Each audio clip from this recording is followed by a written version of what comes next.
Hello everyone. I hope that you are doing well at home. You stayed at home, stay safe and strong. I am going to explain single phase induction motor through this video. Okay, let us start. This is the constructional feature of single phase induction motor, and this is the circuit equivalent diagram. You can see here there are two types of winding. Main winding, this is the main winding, and this is the auxiliary winding. Two windings are used in single phase induction motor, and these two windings are perpendicular to each other, and there is a capacitor used to split the phase difference between current flowing in main winding and auxiliary winding. We will understand it after this topic, double revolving field theory. Under operating principle, you have to understand first double revolving field theory, how induction motor will operate. Double revolving field means there will be two field generated around the rotors of the single phase induction motor, which rotates in opposite direction having equal magnitude. Let us assume I am current in the main winding, that is I am cos omega t.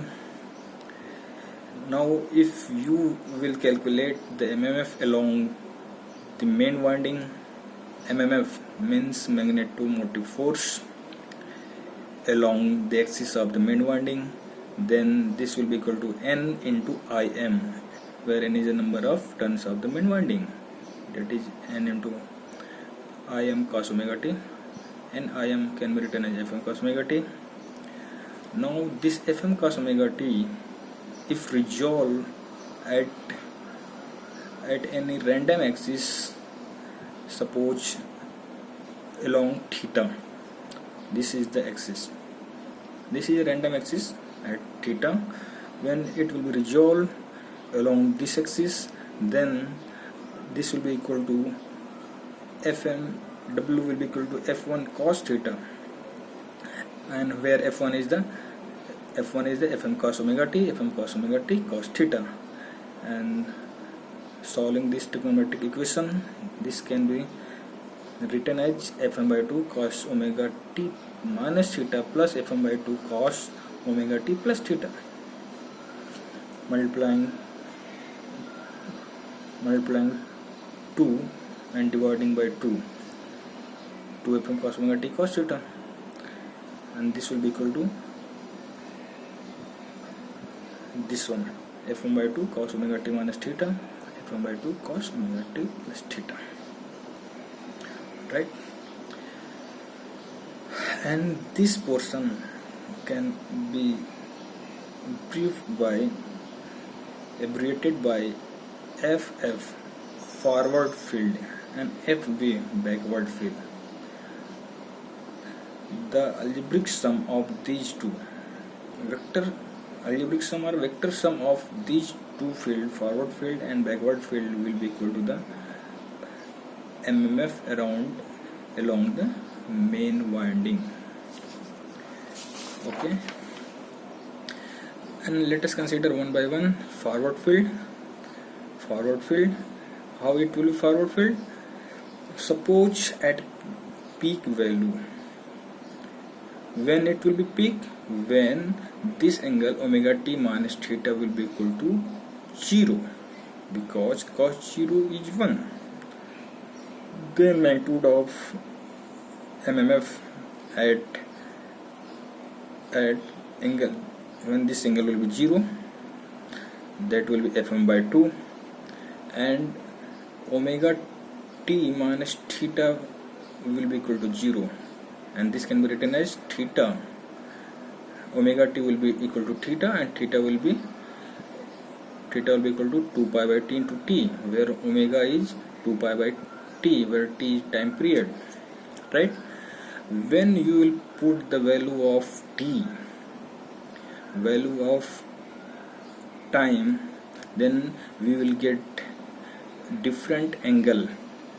Means when time change, angle of this peak of the MMF will change. How? Let us see. When t will be 0, theta will be 0 degree, and magnitude of that MMF will be Fm by 2, like this one. When t by 8, then theta will be equal to 45 degree, magnitude will be remain same, Fm by 2. When we will take t by 4, then it will be angle will be 90 degree and magnitude will be same. When t by 2 half cycle, theta will be 180 degree and magnitude will be same. When 3t by 4, this angle will be 270 degree, Fm by 2. And you can see graphically, when t equal to 0, magnitude of the MMF was Fm by 2 along the axis. But when t by 8, magnitude of the MMF was Fm by 2 at time t equal to t by 8. When time t will be equal to t by 4, then its magnitude of the MMF was Fm by 2, but its direction was 90 degrees shifted from the reference axis. This is the reference axis, right? This way we can see that this Fm, magnetomotive force, is rotating in nature as time is passage. Hence we can say MMF is rotating in anti-clockwise direction. In same way, backward field equation was FB was equal to Fm by 2 cos omega t plus theta. Hence you can write in same way like forward field, theta will be equal to minus 2 pi by t into t. And you can see here, by putting different value of t, you will get different value of theta, and magnitude is remain constant, that is Fm by 2 in all cases. And you can see here the direction of the rotation of the MMF was clockwise in case of backward field. Thus we can